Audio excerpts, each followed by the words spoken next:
है world building. ठीक है, वर्ल्ड बिल्डिंग माने लफ्ज़न जो ज़ख़ीरो।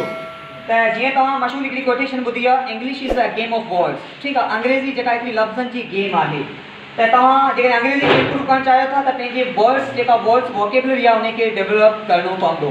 त उन वजह सां ॾिसो काफ़ी लफ़्ज़ आहिनि, असां काफ़ियूं जेके ग़लतियूं कंदा आहियूं, वर्ब जी जॻह ते नाउन खे यूज़ कंदा आहियूं, नाउन जी जॻह ते वर्ब खे यूज़ कंदा आहियूं, ऐं वर्ब जी जॻह ते कॾहिं कॾहिं एडजेक्टिव खे बि यूज़ कंदा आहियूं।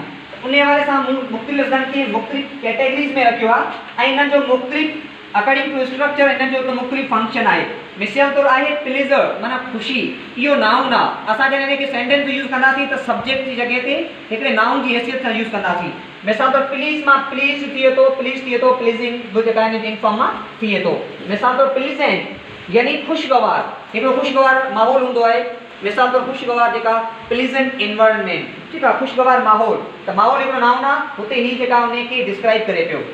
अहिड़े हवाले सां लफ़्ज़ आहे तव्हांजो इमेजिनेशन आहे। इमेजिनेशन माना ख़्याल, ख़्याली। मिसाल तौरु